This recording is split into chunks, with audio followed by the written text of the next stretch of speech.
भारत में जैव विविधता, भारत में जैव विविधता, आज इसी के बारे में हम लोग को जिक्र करना। यही आपका हेडिंग है, भारत में जैव विविधता। जैव विविधता का मतलब जीवधारियों में अंतर। जैव को कहते हैं बायो डाइवर्सिटी इन इंडिया।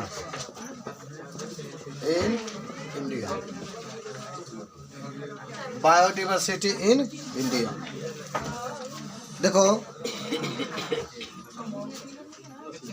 आज हम आपको बता दें कि भारत का जो क्षेत्रफल है, याद है ना, जो भारत में भूमि के क्षेत्रफल है पूरे विश्व का 2.1%, 2.4%। भारत में जो भूमि का क्षेत्रफल है, भारत में भूमि का क्षेत्रफल 2.4% है। किंतु जैव विविधता, किंतु आपको याद है कि जैव विविधता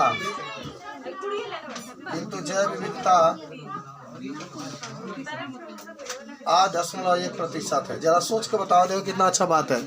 जमीन है इसके पास, पूरे विश्व का जमीन है मात्र 2.4%। पूरे विश्व का अगर जमीन की, अगर पृथ्वी की बात करेंगे तो 2.4%। किंतु जैव विविधता की बात करते हैं तो 8.1%। देखो कि इसकी संख्या कितनी अधिक है। समझ रहे हो ना? बैठ जाओ, स्वागत है तुम्हारा, बहुत स्वागत है। तो भारत में भूमि का क्षेत्रफल कितना है? 2.4%। किंतु जो जैव विविधता है 8.1% है। सब लोग याद करो, भूमि पूरे विश्व में, देखो पूरा विश्व के अगर एरिया की बात करोगे तो भारत में केवल 2.4% है। लेकिन जरा सोचो, लेकिन यदि आप जैव विविधता की बात करेंगे, जैव विविधता का मतलब जीवधारियों की विभिन्नता की बात करोगे तो देखो 8.1% है। तो ये एक अजूबा है कि जमीन मात्र इतना है और जैव विविधता कितना है? 8.1%। यानी पृथ्वी पर, यानी भारत में सबसे अधिक जैव विविधता क्या होता है? पाई जाती है। तो इसके बारे में बता सकते हैं। ठीक है, चलिए आगे बढ़ते हैं हम लोग। और देखो, आपको याद होगा कि भारत, ये पहला बात लिख लेना, ये दूसरा लिख लेना, तीसरा भारत, आपको याद होगा कि भारत उन 12 देशों में सम्मिलित है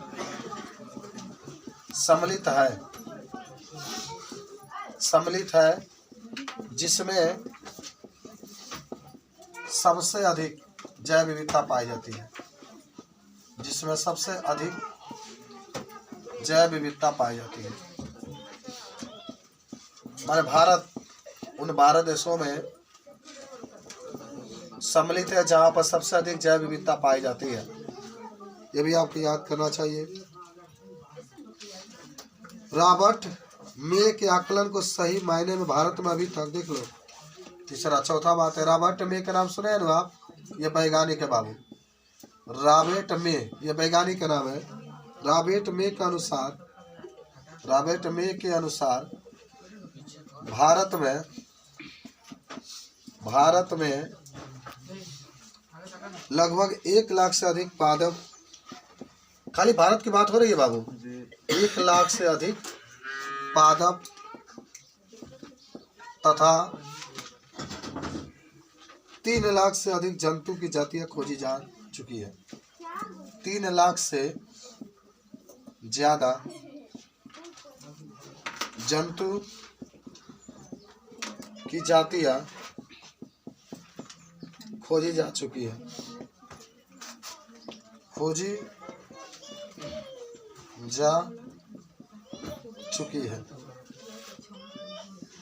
समझे? क्या समझे? हमने ही समझा कि भारत में भूमि का क्षेत्र 2.4% है, किंतु जैव विविधता 8.1% है। भारत उन 12 देशों में सम्मिलित है जिसमें सबसे अधिक जैव विविधता पाई जाती है। रॉबर्ट मे एक वैज्ञानिक का नाम है। रॉबर्ट मे के अनुसार भारत में 1 लाख से अधिक पादप, ये पादप छूट गया लिख लेना, पादप माना होता है पेड़ पौधे, तथा 3 लाख से ज़्यादा जंतुओं की जातियाँ खोजी जा चुकी है।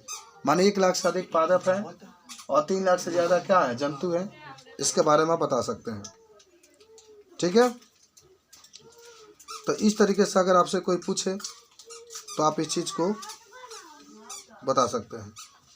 जब भी बात भारत की होगी तो आप इसको बताने का पूरा प्रयास करेंगे कि रॉबर्ट मे नामक वैज्ञानिक ने यह बताया था कि भारत में अभी तक 3 लाख से अधिक जंतुओं का खोज हो चुका है और पादप की बात करेंगे तो 1 लाख से अधिक पादपों की खोज हो चुकी है। ठीक है,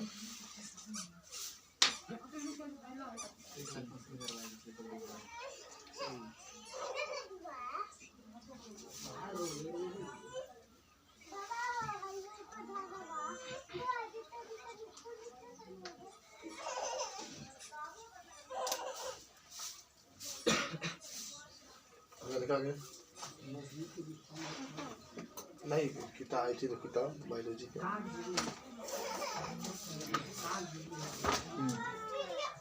वैज्ञानिक के लिए सब लोग अब आ जाओ। अक्षांशीय प्रवणता, देखो कुछ बातें आपको बता दें। अब हम लोग चढ़ेंगे पढ़ने के लिए अक्षांशीय प्रवणता के पास। मिटा दें तो जल्दी लिखो। देखो अक्षांशीय प्रवणता का मतलब होता है ना, प्रवणता का मतलब होता है उतराव चढ़ाव। जितने आप जंतु देख रहे हैं और जितने जातियां देख रहे हैं अलग अलग स्थानों पर अलग अलग होती है। ये ध्यान तो आपको होगा ही। जंतु और पादपों की विविधता संपूर्ण विश्व में समान ना होकर के अलग अलग होती है। बहुत ऐसे जंतु होते हैं और पौधे होते हैं जिसमें बहुत अधिक विभिन्नता पाई जाती है। जब भी बात आप प्रवणता की करते हैं अक्षांशीय प्रवणता की, तो इसका मतलब होता है उतराव चढ़ाव। इसका मतलब ये होता है कि कहीं पर जैव विविधता बहुत अधिक पाई जाती है तो कहीं पर जैव विविधता बहुत कम पाई जाती है। भूमध्य रेखा पर अगर आप जाएंगे, भूमध्य रेखा पर, तो वहाँ पर जैव विविधता बहुत अधिक पाई जाती है। भूमध्य रेखा पर जैव विविधता क्या होती है, बहुत अधिक पाई जाती है। जबकि जो ध्रुव होते हैं, ध्रुव पर जैव विविधता कम पाई जाती है। ध्यान रखना, बात समझ रहे हैं। भूमध्य रेखा पर जैव विविधता क्या होती है, अधिक पाई जाती है, लेकिन जो ध्रुव होते हैं, ध्रुव पर जैव विविधता कम पाई जाती है। अगर आप भूमध्य रेखा के पास जाएं तो आप देखेंगे कि भूमध्य रेखा के समीप कोलंबिया में आपको 1400 पक्षियाँ की जातियाँ दिखाई देंगी। जबकि न्यूयॉर्क जो कि 41 डिग्री पर स्थित है, वहाँ मात्र 105 पक्षियों का ही ग्रुप दिखाई देगा। वही ग्रीनलैंड में चले जाएं जहाँ की टेम्परेचर 71 डिग्री है, जब वहाँ जाएंगे तो मात्र 56 पक्षियाँ ही दिखाई देंगे। भारत में जिसका अधिकतर भूभाग उष्णकटिबंध के क्षेत्र में है, तो वहाँ 1200 से अधिक पक्षियाँ की जातियाँ उपस्थित हैं।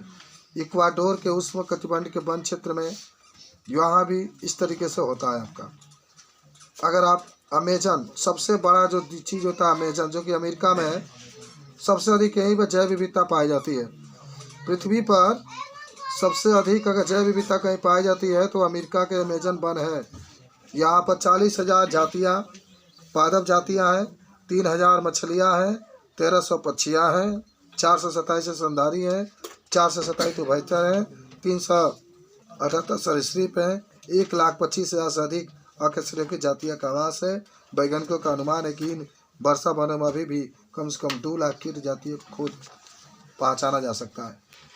उष्णकटिबंधीय क्षेत्र में ऐसा क्या विशेष है जिसके कारण उसमें सबसे अधिक जैव विविधता पाई जाती है?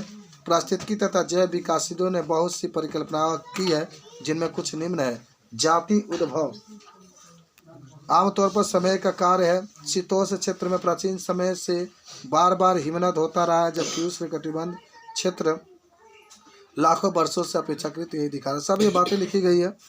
मैंने आपको बताया बाबू, सबसे पहले कुछ जानो कि आखिर जो बात आपकी रहेगी यहाँ पर पूछा जा रहा है, नया टॉपिक है अक्षांशीय प्रवणता। सब लोग लिख लिया इसको जी। अक्षांशीय प्रवणता पहले जानो कि आखिर जो अक्षांशीय प्रवणता है ये है क्या। प्रवणता का मतलब होता है उतराव चढ़ाव। प्रवणता का मतलब होता है उतराव चढ़ाव। देखो मैंने आपको कहा कि भारत में भारत का पूरे इस विश्व में जितनी भी जातियां हैं, पूरे इस विश्व में जितने भी जातियां हैं, जहां भी आप जाएंगे अलग अलग स्थानों पर जातियों की विविधता अलग अलग होती है। कहीं पर जैव विविधता अधिक पाई जाती है तो कहीं पर जैव विविधता कम पाई जाती है। तो कहीं पर जैव विविधता अधिक पाना और कहीं पर कम पाना, इसी प्रक्रिया को हम लोग कहते हैं अक्षांशीय प्रवणता। ठीक है, यानी जहाँ पर जैव विविधता अधिक पाई जाती है इसका मतलब है कि वहाँ पर प्रवणता अधिक है। जहाँ पर जैव विविधता कम पाई जाती है वहाँ पर प्रवणता क्या है, कम है। तो अधिक पाना कम पाना इसी को हम लोग क्या कहते हैं, अक्षांशीय प्रवणता कहते हैं। अब इसमें एक चीज बताते हैं, तुम लोग जब भूमध्य रेखा पर जाओगे, किस पर, भूमध्य रेखा पर, तो वहाँ पर जैव विविधता बहुत अधिक पाई जाती है।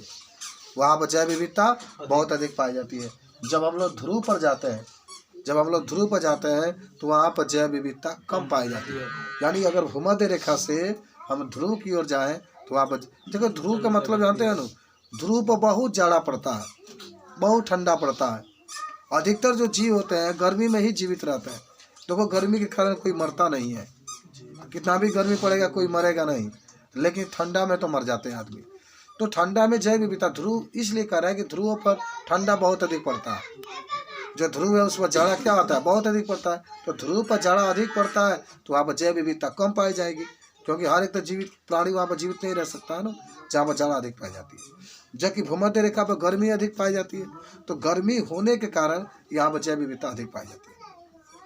सबसे अधिक जो जैव विविधता होता है वो अमेरिका के जो अमेजन वन है, उसमें सबसे अधिक जैव विविधता पाई जाती है। बात समझ रहे हैं ना। तो कहीं पर जैव विविधता को कम पाना माने कहीं पर जीवधारियों को कम पाना, कहीं पर जीवधारियों को अधिक पाना, इसी प्रक्रिया को हम लोग कहते हैं अक्षांशीय प्रवणता। क्या कहा जाता है इसको, तो थोड़ा सा लिख लो, इसमें बोल देते हैं, लिख लो आप लोग अक्षांशीय प्रवणता के बारे में। उष्ण कटिबंध क्षेत्रों में अधिक जैव विविधता के कारण, क्यों माने अधिक जैव विविधता यहाँ पर पाया जाता है, उष्ण कटिबंध क्षेत्रों में अधिक जैव विविधता क्यों पाया जाता है। पहला आपका लिखा है जाति उद्भवन, एकदम ध्यान से समझना है तुम लोग को। दूसरा आपका लिखा गया उष्ण कटिबंध, दूसरा आप लिख लीजिए पर्यावरणीय क्षेत्र। क्या क्या वो रीजन है जिसके कारण वहां पर सबसे अधिक, 14 लिखना सौर ऊर्जा। इतना तो मान के चलो कि जनसंख्या वहीं पर अधिक होती है जहां पर सूर्य के प्रकाश अधिक मात्रा में उपस्थित होता है।